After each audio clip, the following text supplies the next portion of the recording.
Gwapo ah. Hello guys! Welcome back sa ating channel. For today's video po ay ibabahagi ko kung paano gumawa ng turon na saging. Kung magkano ang pwede nating kitain at konting tips. Tara, umpisa na natin!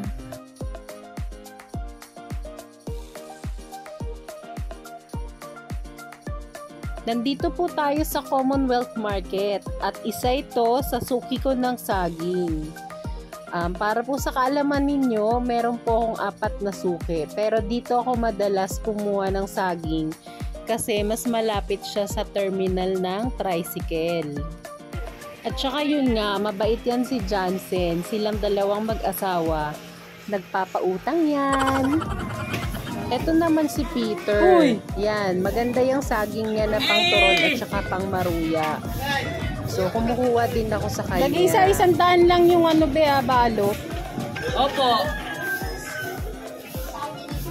Balot no? Tali ba? Kaya nadudurog yung ilalim.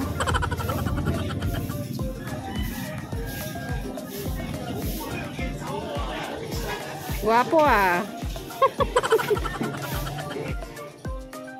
Kaya po pala 4 yung suki ko ng saging. Para kunyari wala po dun sa isa kong suki. Meron pa akong 3 option. At isa pa po, tulad nyan kanina, yung saging ni Johnson ay pang banana Q. At ito naman kay Peter, pang maruya, turon, at pang saging konyelo. Ayan po, nakita nyo, 30 pesos per kilo yan. Pero kay Peter, 2 lang yan. Wow! Isa yun sa perks kapag may suki ka ng saging. After nating mamili ng saging, dito naman tayo sa lumpia wrapper.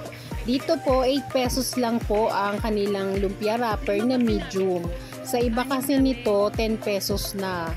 So, isa yun po sa ginagawa ko na naghahanap talaga ako ng mas may mura na sangkap para hindi na tayo magtaas din. Nasa dulo po ng video ang ating costing. Kung gusto nyo po ng ganitong mga video, please like and subscribe to our YouTube channel. Thank you and God bless! Ito na po ang napamili nating saging. 100 pieces po ito at binabalatan na ni Mama.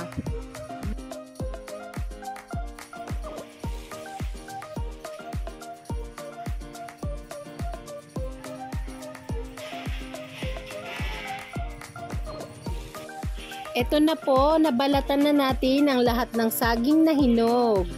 At ito naman ang 60 pieces na lumpia wrapper na nahiwalay na. Gagamit po tayo ng flour. Kumuha lang po tayo ng 1/2 cup. Tapos po, maglalagay tayo ng konting tubig at hahaluin natin ito. Gagamitin po natin ito na pandikit sa ating turon. At kapag wala na pong buo-buo, pwede na po ito. Mag-start na po tayong magbalot ng turon. Kailangan lang natin ng isa lumpia wrapper, tapos 1½ na saging. And then, iro-roll natin ito ng mahigpit. Saka tayo gagamit ng pandikit, yung ating flour na nilagyan ng water. Tapos, yan po. Gagawin lang natin ito hanggang sa maubos na natin yung 60 pieces na wrapper. Si Mama talaga yung tagabalot ko ng turon. Pero kapag wala siya or may lakad siya, yun, saka ako nagbabalot ng turon. Ito po yung isang way, yung kabilaan na finold yung ating lumpia wrapper. Pwede rin yang ganyan. At eto na po, nabalot na po lahat ni Mama. Ito po yung tira natin. Imamaruya ko po yan. Pwede na tayong mag-start magturon. Sa ating kawali, naglagay lang ako ng 1 litro at kalahating litro. Pinainit ko lang ito. Saka ko nilagay yung 12 pieces na turon. Sa pagluluto po nito, hindi kailangan halo ng halo. 1 at a time lang yung halo natin. lalo na kung hinog yung ating mga saging.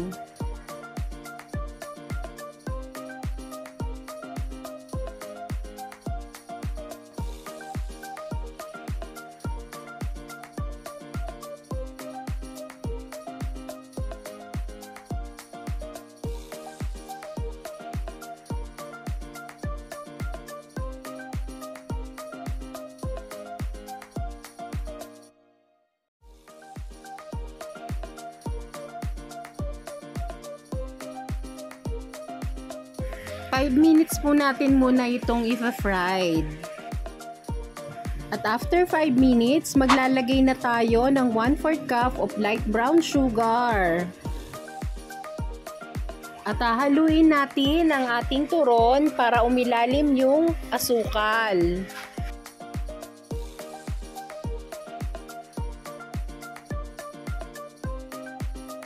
At after 2 minutes po, palagyan na natin hahaluin ito, lalo na kung tunaw na yung sugar, para naman mag-coat ito sa ating turon. Pwede din po kayo mag-add pa ng sugar kung kayo po ay mas gusto nyo na mas matamis pa yung inyong turon. At habang naghahalo tayo ng ating turon, shout out po kay Miss Chichi Salvacion. Siya po ang nag-request ng video ito. Maraming salamat!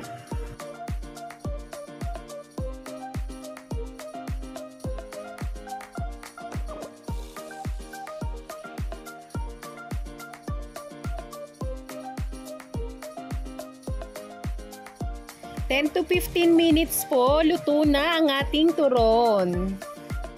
Tips lang po, para po matagal mag-lapse or lumambot yung inyong turon, dapat po ay well done yung pagkakaluto nito. Ang bentahan ko po ng aking turon ay 10 pesos per piece. Ang puhunan ko po ay 5 pesos din. Bali meron tayong tubo na 5 piso. Sana po ay may nakuha kayong idea sa video ito. Please like and subscribe to our YouTube channel. Thank you and God bless! Madalas po na request ng aking mga customer ay mainit na turon. Kaya nagluluto ako ng alas 10 ng umaga, oras po yun ng merienda. Alas 12 at bago mag 3 ng hapon, oras din po yun ng meriendahan. Pero kapag mabenta na, pag nakikita ko na pakonti na lang yung laman ng aking istante, yun naman agad yung niluluto ko. Monitoring lang po.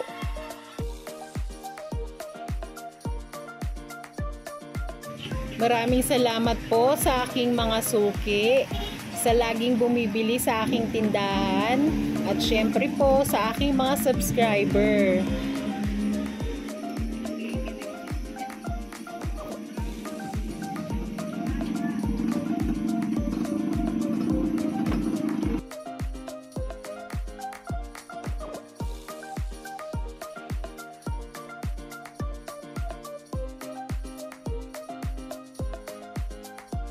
Ayan po, ilalagay na natin sa ating istante. Ito na po ang aking paninda ngayong araw.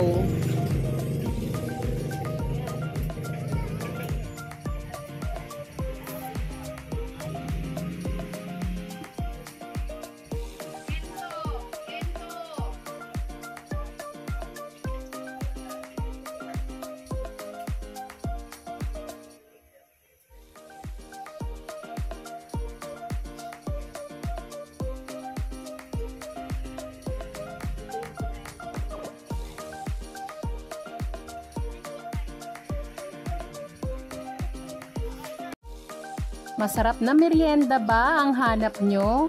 At pwede rin na pang negosyo. Tara, umpisa na natin!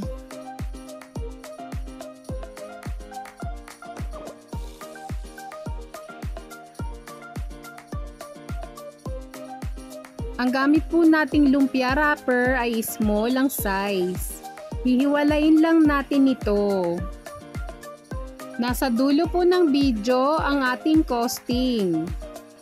Kung gusto nyo po ng ganitong mga video, please like and subscribe to our YouTube channel. Thank you and God bless! Ipapantay-pantay lang natin ang ating mga lumpia wrapper. At pagkatapos po, ifo-fold naman natin ito. At pagka-fold naman, guguntingin natin para po mahati sa dalawa.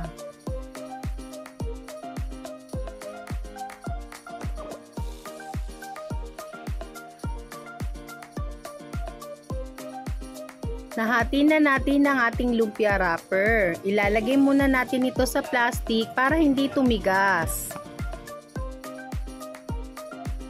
At ang next naman po ay magbabalat na tayo ng ating saging na saba. Nabili ko po ito per piece ng 2 piso. Pero yun nga po, kapag suki kasi meron na tayong discount. Kasi per kilo po nito ay 25 pesos. So, nabili lang natin to ng 2 piso. Ayan po, nabalatan na natin ang ating saging na saba. At ang next naman po, hahatiin natin ang isang saging na saba sa 4.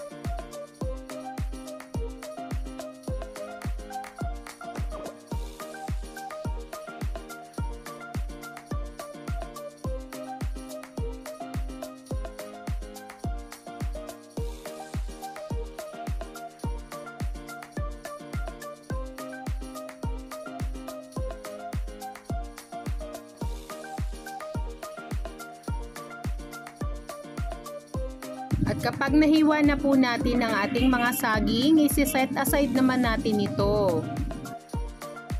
Gagamit po tayo ng harina at lalagyan natin ng konting tubig at hahaluin natin ito hanggang sa matunaw na ang ating harina. Gagamitin natin ito para pangdikit ng ating lumpia wrapper. Pwede na po ito.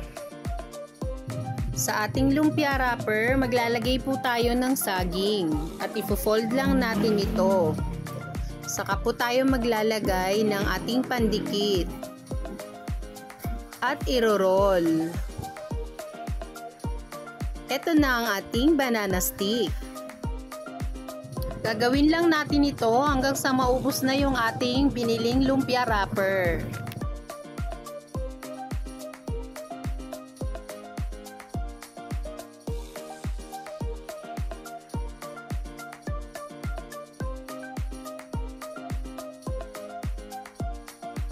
Nakabalot po tayo ng 60 pieces na banana stick. Kung gusto nyo po ng ganitong mga video, please like and follow our FB page. Maraming salamat! Ito po, nakaluto na ako ng turon. Inahon ko na to. Tapos, isusunod na natin yung ating banana saba stick. So, dapat po mainit po yung ating mantika.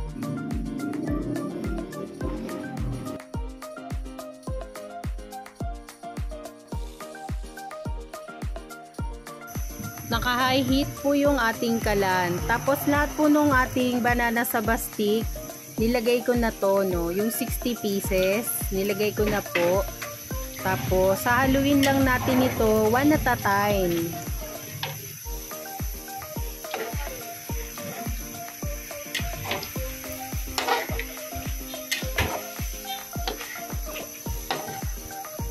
Ang sekreto po para hindi po agad lumambot yung ating banana stick, kailangan po ay well done po natin ang pagkakaluto nito.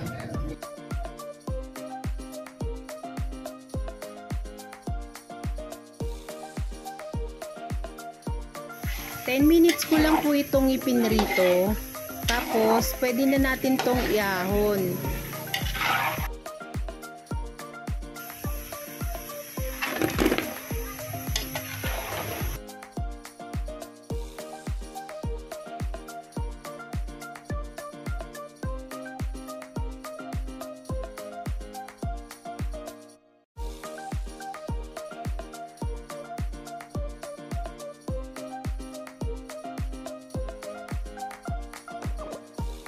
Maglalagay po tayo ng light brown sugar, 1/4 cup.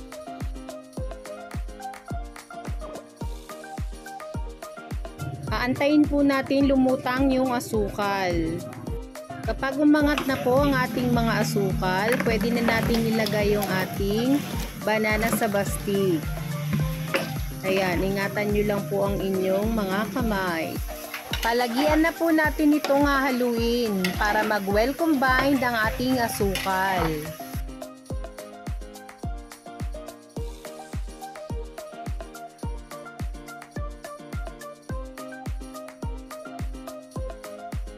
At kapag nag-well combine na po, pwede na natin tong iahon.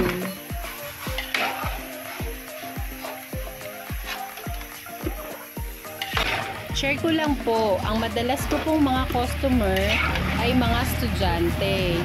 Paborito po nila yung malutong.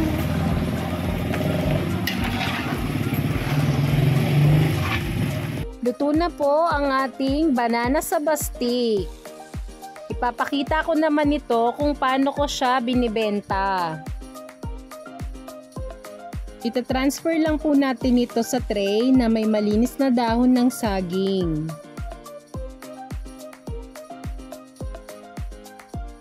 Sa ating styro, maglalagay po tayo ng dahon ng saging at maglalagay po tayo ng 5 piraso ng banana saba stick.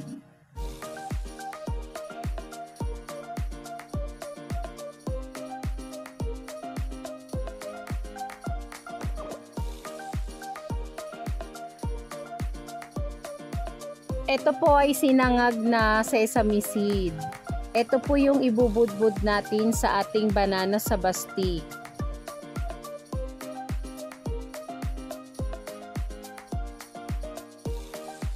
Pwede na po natin itong i-display.